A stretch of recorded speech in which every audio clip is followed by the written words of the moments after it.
It ain't the left side or the right side, then it must be the FinSide. It ain't the left side. Welcome, Miami Dolphins fans, to another episode of On the FinSide here with Cat and Paul Picken. Finally, we have a little bit of Miami Dolphins football to talk about, some actual on-the-field play, preseason or not. The Dolphins were victorious this past Thursday against the New York Giants. Did not really reflect that all that well. Dolphins were down 10-0 to the Giants at the end of the first quarter, and then at the end of the game, and the depth chart started to take shape, and the Dolphins started to get some of their backups out there. You saw a few players start to close the gap. Well, it wouldn't be Miami Dolphins football, and it wouldn't be the Miami Dolphins fan base if we weren't a little skeptical this time of year. So we're going to talk about, like you said, the pros, and we're going to talk about the cons here tonight. Let's dive right into it, Paul. The Dolphins in the first quarter, losing 10-0 at the end of the first. First offensive Giants go right down the field in the first drive of the game. So taking a look at this starting unit, what do you make of the first quarter? I was a little disappointed that both Brandon Albert and Dallas Thomas allowed a couple of guys to get free. I didn't like the fact that the offense went 3-and-out, but I'm not getting all up in arms over a couple of series. And again, there were a lot of players that were sat on the defensive side of the ball when you look at that side of the ball. So I'd like to see him clean up the penalties, and we'll see what happens when the real lights come on. We all know preseason where we see teams go 4-0 and lose almost every game, and go 0-4 and win almost every game. So I'm not going to overly panic or overly inflate anybody just because of one preseason game at this point. It's the key is to look at individual performances when it comes to this, not exactly where the Dolphins are right now on offense, because it's probably not reflective of where they're going to be. Hopefully this improves. Clyde Christian said today, we have to protect our quarterback better. We've got to run it better. We've got to throw it and catch it better. These next 2 weeks, if we don't see some big improvements, then we better get a little bit nervous. And I think that's spot on, because right now with a new coach at this point in the preseason, doesn't really matter all that much. And we did have some good individual performance and some bad individual performances as well.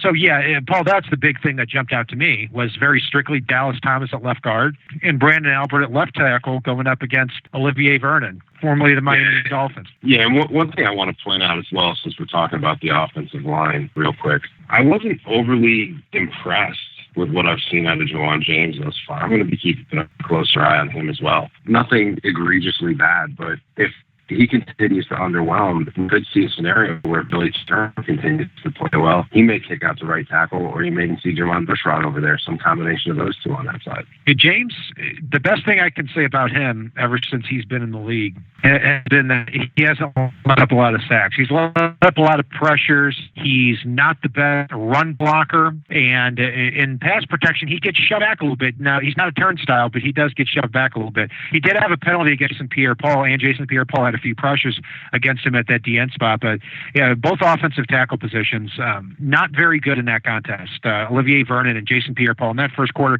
really had their way. Now, preseason game, yes, but that was a matchup that we really would have seen the Dolphins, like to have seen the Dolphins win coming right out of the gate. Agreed. What else did you see in the game on Friday that you like? Sticking with the first quarter, Paul, I look at Dallas Thomas. There's no easy way to put it. And I put a picture of this out on Twitter, too. Dallas Thomas, the first drive, he flat out ruined. And it's no surprise. It's no surprise whatsoever. When I say ruined, here's what happened. Dolphins get the ball after the Giants score. Jay Ajayi takes the handoff, run right into Jonathan Hankins, who Dallas Thomas is supposed to block. 2nd and 10. Ryan Tannehill, the very next play, drops back. Thomas gets destroyed by Hankins, shoved right back into him. He has to dump it off for a 1-yard pass to Landry. Next play, same thing. Dallas Thomas gets knocked right back into Ryan Tannehill, has to get rid of the ball early, gets rid of it for 7 years. The 4th year with Dallas Thomas. Physically, he is not going to get any better. And I'm tired of excuses being made for this guy all the time, especially by Omar Kelly. I don't really pay too much attention to most of Omar Kelly, but unfortunately, I should be able to, but I run under the old adage, and we'll get back to Dallas Thomas in a second since you brought up Omar. I run under the old adage where if you want this in the media, you just don't pay attention to him. So unless he puts out actually an impartial report that Thomas or whoever he likes has to say about Dallas Thomas, good or bad. Fair enough. I'm with you on that. But here's my thing with Dallas Thomas and playing with the other four, or take a race and have him be the heir apparent to Brandon Albert next year. But I'm fine with it at this point. But if we start getting another week into this, and Laramie Tunsil light up an interior defensive lineman on a way to a Damian Williams 5-yard touchdown run, which puts the Dolphins up by a touchdown, and he's there. I think Gase is letting it be an earned it moment. The first steps towards earning it did occur this past Friday night, and I think that's something that we're going to see by that third game. We left waiting a lot of storylines to play out with a lot of folks. They're going to shift positions, a few in the starting ranks, mostly in the backup ranks. But I think that left guard position is obviously one of them, especially like you pointed out, after watching what Tunsil was able to do, sealing the play and making it an easy walk-in for Damian Williams. It was a good get. Now that we've got the trust that Brandon Albert's going to be a professional, he's going to be a Pro Bowl caliber player if he's healthy. So I'll give him a pass on that. Dallas Thomas does not get that same pass. But now we have this out of the way, Paul. The rest of the game, I think there were a lot of overwhelmings. Not necessarily the starting unit, but really when we started getting into the second and third quarter, Dolphins up 27-10. So let's take a look back. Paul. Who are three players that really impressed you in this game from the Dolphins? I'm going to have to say Jakeem Grant. I know I was high on the kid going into that game. I really wanted to see a lot out of him, and he didn't disappoint, both in kickoff returns, punt returns. I think he broke about 6 tackles during one 12-yard punt return alone in the receiving game. The kid was electric all over the field and really showed that he has the potential to turn into something special. So that was one big impressed me moment right there. Believe it or not, the guy that I'm going to say I'm equally impressed with, and he may have flown under some radars in this game, but I think he may actually be fighting a little harder for a starting role than people realize, is Big Jordan Phillips. That forced fumble that Walt Higgins had when the seed got flushed out of the pocket there and Spencer Paysinger returned it. That footage is all over the place. Go out and rewatch that if you're listening. Watch Jordan Phillips on that play. He single-handedly destroyed that pocket, and that's what forced the Steve on the run. He took his guy, drove him back as if he wasn't even there, had somebody try to help, just blew right through that, and really just forced the play out. And there were several plays where he was wreaking havoc on that pocket in the middle. Now, when you get the starting defensive ends back in there, that's going to be even more effective when you've got Cam Wade and Dominican Sue and Mario Williams out there on the field with him. For me, the third guy, and I'm saying this with a grain of salt because I know we talked about players playing good or bad and the history as well being incorporated into our judgment calls right now. Walt Aikens. He flew all over the field, and I almost said Bobby McCain, but I'm going to go with Walt Aikens because I didn't expect this from him. He was flying all over the field, and while he didn't put a huge total on the stat sheet, he looked like a different player than what we've seen the past couple of years, and that was something that I needed to see from this kid because we all know he and Michael Thomas last year were a massive disappointment with high expectations. It's a great breakdown there, Paul. And you've taken three guys that I was going to consider putting on my list. Jakeem Grant, great play in this game. And I'll add another adjective to the many that he has. He's polished. And he looked polished on returns. He looked like he was a natural operating out of the slot, tracking the ball. And on those returns, at 5'5", it really works to his advantage because he can catch the ball and move upfield very, very quickly before the other guy can beat him to that spot. I can't wait to see this guy as a punt returner and a kick returner. Yeah, Walt Aikens had a monster game too, and I've heard great things out of him coming out of camp. And this could, if Jordan Phillips shows that pass rush ability at the defensive tackle spot with Sue, with Mario Williams, and with Cameron Wake, man, what a four-man defensive line that could be on third down. So taking those three guys out of the equation there, Paul, I'll say a few players. First of all, yes, Bobby McCain would be my first one after that. Bobby McCain at that cornerback spot, not only did they have a great interception going one-on-one against Sterling Shepard down the field, he also almost had another one. He jumped a route, and the ball in the hand, and it really could have been an interception. He also followed a player downfield very well. He did let up a reception or two, but if you're telling me that you're going to have an interception and a near interception for every pass or two you let up, I would take that any day of the week. Is McCain big or fast enough to have a full-time cornerback role? That I'm not sure about, but he definitely went out there and he played with something to prove here in this game for the Dolphins at cornerback. Andre Branch, I was impressed with. He was sporting Olivier Vernon's number 50, also rushing off that left tackle spot. Another player who I've heard good things out of coming out of camp. My big thing with him in Jacksonville, listening to Jaguars fans I'm close to, and reading up more about him, is he was playing really a Leo, defensive end / outside linebacker position with the Jacksonville Jaguars. Now I saw him in this game really use his hands, really use his power to his advantage. He was in on a lot of plays. That first play that Jordan Phillips, in the first defensive play of the game, that he had the illegal hands to the face, Andre Branch absolutely blew up left tackle Eric Flowers on that play. He'd be my second guy. And third, I've got to say, Terrence Fede had a very good game too. And I would think it would be a darn shame if the Dolphins did not end up keeping 6 or 7 defensive ends on the roster, simply because it's so deep in talent. And at that defensive end spot, Cameron Wake and Murray Williams are getting a little bit older. So definite good things, individual performances that you can see from the Miami Dolphins in this game. No, I think those are 3 very good selections there. And like you said, Bobby McCain, I expect to see him win that nickel role and be active and fill that role for the team, which I think will be a great thing for this defense, because we haven't had an overactive nickel that tends to break up a lot of plays in a good while at this point. So he's the one I'm most excited about. And like you said, Fede, he's a young kid that I think is going to be something special, especially even if it's just being that backup to Mario Williams and Cameron Wake and Andre Branch. So great 3 from you. Now on the bad side, Paul, who are 3 Dolphins that you did not impress you in this game? Number 1.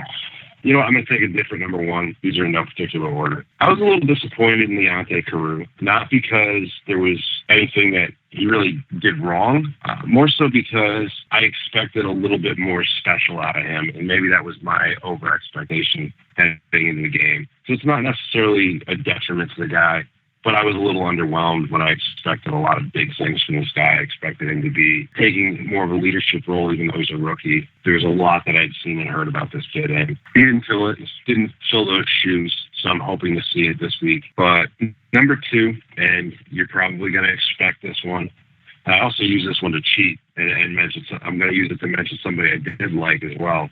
Matt Moore comes into the game almost immediately, hits a linebacker in the chest, manages to get a 51-yard touchdown completion, which is really a tip ball off somebody else's hands into Matt Hazel's, and it's only a heads-up play by Hazel there that saved that play at that point. There it is. I was waiting for Matt Hazel drop. Actually, I was going to drop in the fact that, especially given Brandon Doughty coming in behind him, this really could be Matt's swan song with Miami this preseason. And I like the guy. Seems like a great person, but unfortunately, I think his skills have deteriorated at this point. I think it gets worse and worse every preseason when he gets action, and I don't see the benefit to keeping him on this roster. Another guy I expected to see a little bit more of, IAQ, when he got in there early. I expected to see him do a few special things, and I know he came in, I believe it was Rashad Jennings ripped off a 22-yard run when there was a safety blitz, and really it was IAQ came in because of the scheme on the defense at that point. He also had contained responsibility as well a little bit, and he just completely shorted it. Rashad Jennings goes to the outside and rips off a 22-yard run because everybody else stunted to the right with him coming in from the left. And it was unfortunate. Really, you need to see him break down a little bit more. I know he's got good speed, but he's got to break down and be able to make that play as well. Yeah, I mean, Isa Abdul-Qudus really, on that Shane Vereen run, completely whiffed on that. And, hopefully he gets that corrected during the season. But, yeah, that's definitely something that you don't want to see. For me, my 3, very simply, number 1 is Dallas Thomas. I thought it was an embarrassment. Number 2, Brandon Albert going up against Olivier Vernon. Would have liked to have seen him win that matchup.